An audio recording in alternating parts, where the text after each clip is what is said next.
Hello, and welcome back to another House of Wisemen video.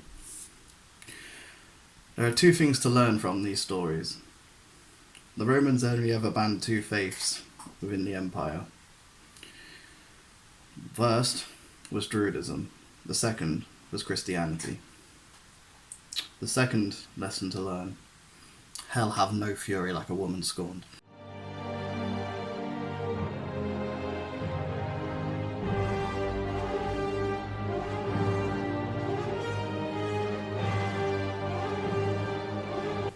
I apologise for that. I won't be looking at the camera too much. I've had to write a script for this video.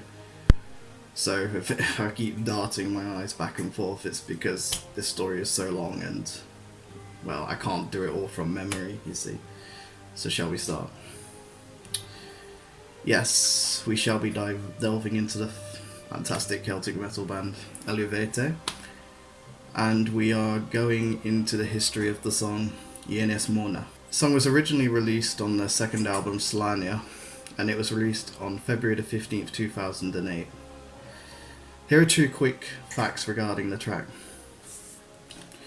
The melody is actually based on an older song called Terriotory, an 18th century Breton song, which is a Celtic language province in France.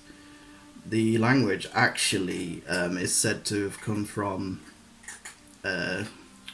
people running from the Saxons, if I recall, to France, because they still spoke Brittonic, which was the language spoken by what was to become England at the time. So that's a form of Gaelic. Ienes Mona is actually referring to the Welsh name for the Isle of Anglesey in Wales. However, the title is incorrect. It should actually be spelt and pronounced Ienes Mon. Now, I'm not exactly sure for the reason that they went with this, but the only thing I can offer is that the Romans called it Mona Insula in Latin. The song talks of the view through the eyes of a Celt, reminiscing after the destruction of the Druidic college, which was actually on the island. The sacred sites and the Celts living there. To fully understand the impact of this story, I have to talk about two separate events that are connected and what was going on in Britannia at the time. However, I must warn you that this story isn't a nice one. It contains all the evils of war and what can happen to a populace when a conquering army comes to their land. So, our story begins not on the wild shores of Anglesey, but on the eastern shores of what would become England, outside what is now Norwich. The Romans had arrived in Britain roughly 18 years ago, and had suppressed many, but not all of the tribes of the south and Midlands of England, and also Wales. However, the Celts in South Wales and the Brigantes in Yorkshire still continued to mount an aggressive defence. The Anglesey tribe had originally came peacefully to the Romans, and looked to trade for mutual benefit, much like the bordering tribe, the terriotory, of whose capital is now modern-day Leicester. However, much like many Roman conquerors, they came with the illusion of peace and began to slowly erode on the natives' freedoms. They had in prior years threatened to disarm the Anglesey. However, after a revolt, the Anglesey were allowed to keep some of their freedoms. This was, however, most likely due to the ever-present threat of the Celts and the Brigantes, and the Romans could probably not afford a new rebelling tribe on their doorstep. In AD 60, the Anglesey tribe's king, Argos, passed away. It was common practice for a Roman client kingdom to leave his kingdom to Rome on his death, but Argos had attempted to preserve his bloodline by bequeathing his kingdom jointly to the emperor and his daughters. The Romans ignored this, and the Roman province leader, Catius Decianus, seized his entire estate. Argos' widow, Boudica, was flogged, and her daughters were raped as a show of force to utterly humiliate the tribe. The Anglesey had been trodden down and left in the dirt, gathered their upper class for a meeting, and Boudica summoned Celtic leaders from across Britannia. The Anglesey were not done yet.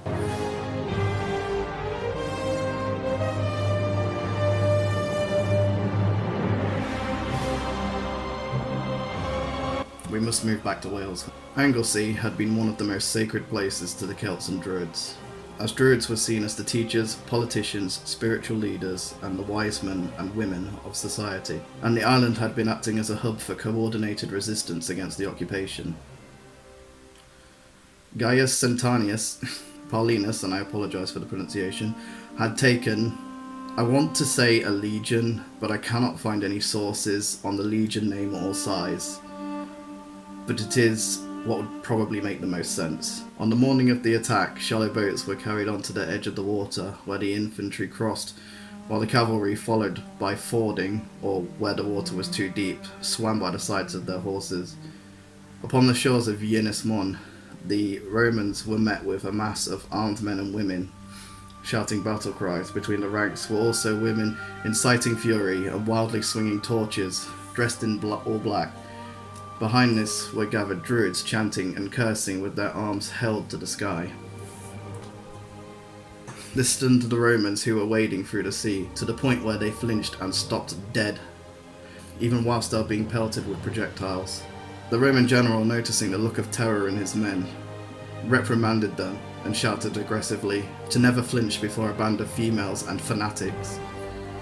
The soldiers, fearing their commander more than the enemy, continued to wade and reach the shore, and promptly cut down all gathered on the sands. Further inland, they set fire to the druids' sacred groves and altars, and then slaughtered all who they came across. Here is something though to bear in mind. The Romans at this point were still pagan, and they feared their gods and also the gods of other cultures. Whenever they conquer a territory, they incorporate the gods somewhat into their own worship, in the least locally. So by this I mean they would adopt the local gods of the newly conquered province. They would also, on occasions, set an altar back in Rome to these new gods. So you can imagine in the fear of what they had done, and not long after reports came in of signs of the Celtic god's fury to the south of Britannia. Here's to name a few things, or shall we say signs that the gods were displeased. The Roman statue to the god of victory fell down, its back turned as for a retreat to the Celtic enemy. Women, roused in frenzy, chanted of approaching destruction. The ghostly cries of Celts had been heard in the Camalodian council chamber building, and the theatre had re-echoed with ghostly screams. The sea appeared blood red, and spectres of human corpses were left behind as the tide went out. That a reflection of the city of Camalodunum, overthrown and burning, had been seen in the Thames estuary. Gaius Sentanius Paulinus then received an alarming message from the south. The Iceni and allies had prepared for 2 years with the knowledge of the main force of the legions being away in Wales, and the added outrage of learning of what had happened to the druids and sacred groves. The rebels' first target was Camalodunum, as prophesied. That is modern-day Colchester, the former capital of the Trinovaetian tribe. The Roman veterans who had been settled there had mistreated the locals, and a temple to the former emperor Claudius had been erected there at the cost to the locals. Boudica left with her war chariot from the Iceni capital, Ventera Icenorum, at the front of one of the largest armies Rome had ever faced. They drew inspiration from the example of Arminius, the prince of the Cherusci, who had driven the Romans out of Germany in 9 AD at the Battle of the Teutoburg Forest, completely destroying 3 legions, and their own ancestors who had driven Julius Caesar from Britain. Camalodunum, upon hearing of the approaching forces, or, well, seeing the massive dust cloud and war trumpets, sent word to Procurator Catus Decianus, of which he sent 200 auxiliary troops. These are not even main legionaries. They're more like a militia, if anything. He had not taken the warnings seriously, and considered it a small band of rebels, not an army of roughly 230,000. The Iceni laid waste to the defenders, and then those who had not joined the Iceni were slaughtered. The defenders and the population that survived made a last stand at the temple of Claudius. Rutilius Bertellius Cerullius, then commanding the Legio IXth Hispania, which are from Spain, attempted to relieve the city and those trapped in the temple, but suffered an overwhelming defeat. The infantry with them were all killed, and only the commander and some of his cavalry escaped. After 2 days, held up in the temple, the survivors were eventually cut down. Judging by archaeological records, Boudicca had ordered the city to be completely burnt to ash. Please bear in mind this was the central city of power for the Romans at the time. After this defeat, the corrupt procurator Cassius Decianus, who had forced such oppression on the Celts, fled to Gaul, which is modern-day France. Gaius Centenius had hurried along Watling Street through enemy territory with a small cavalry detachment to Londonium, modern-day London, arriving ahead of the allied Iceni. What would become London had only been founded less than 20 years prior to these events, and was no more than a small settlement. Centenius, upon realizing he did not have the numbers to defend Londonium, ordered an evacuation. The populace and the small detachment headed north. Those that stayed in the city or could not escape in time met the same end as those in Camalodonium. Veluamineum, or modern-day St. Alban, also met the same fate. Centenius, in the meantime, met with the rest of his forces further to the north of Watling Way. Boudicca, in pursuit, met them in battle somewhere in what is now South Leicestershire, near the village of Highcross. This is to the best of which historians can guess, but there are various places and it's still disputed. And this, my friends, is where the story ends. Unfortunately for the Iceni, the Romans had proven time and time again that they were the masters of the pitched battle. They take their time to survey the best place to give them a tactical advantage, and to have a near unbreakable discipline, and have beaten the odds in numbers many a time. The Celtic style of warfare, though, was a mass charge or ambushing backed up with the use of chariots, of which the Caledonians of Scotland later became the masters of, and the Romans never managed to subjugate. To quote historian Christoph M. Brust, Boudicca led her army forward across the plain and into the narrowing field in a massive frontal attack. As they advanced, they were channeled into a tightly packed mass. Just before the Bretons got into close contact with their enemies, the Romans threw their pila, a type of javelin, to cut down some of the charging Bretons and to damage the shields of the others, forcing them to disregard their shields and leave them exposed. When the Romans had exhausted their missiles, they rushed out and marched forward into a tightly packed wedged-like column. The Romans with a clear advantage in armour. Weapons and discipline had a decisive advantage in close quarters fighting against the tightly packed Bretons. The Roman cavalry, lances extended, then entered the battle. As the Britons' losses increased, they tried to retreat, but their flight was blocked by a ring of wagons and they were massacred. The Romans killed not only the warriors, but also the women, children, and even pack animals, for some reason. End quote. Two different Roman historians from the era state that either Boudicca is said by Tacitus to have poisoned herself after the battle. However, Cassius Dio says she fell ill and died and was given a lavish burial. There are unfortunately no historical records as to what happened to Boudicca's daughters.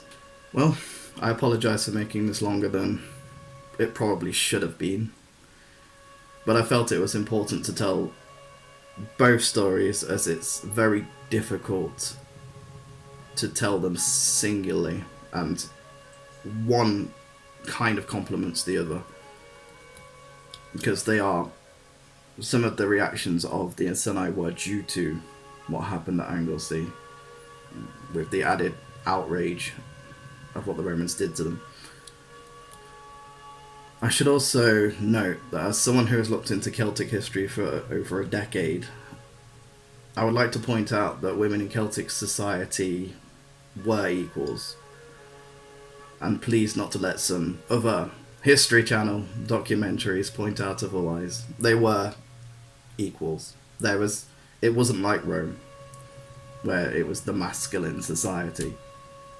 The Celts, from what I remember reading, is that it was completely equal. As you see, how queens, which Rome never had. And there are plenty of historical records of druid women, queens, warriors. The list goes on. Don't mix them. Don't let other historic mainstream TV ones tell you different. It was normal. But Rome, on the other hand, was a very masculine society, and they even didn't trust their mothers-in-laws. It was a common trope that mothers-in-laws were terrible, mischievous, scheming people. For example, I feel the moral to the story is somewhat that even a single person can make such a huge mark in history, even under the most terrible of circumstances. The Emperor Nero, as I guess an epilogue, the Emperor Nero almost abandoned Britain because of this. That's a big deal. I should also state that if you there is actually a tribute to Boudica in London. There's a statue with her and her daughters on a chariot. Well, I hope you enjoyed this story, and I'll see you next time.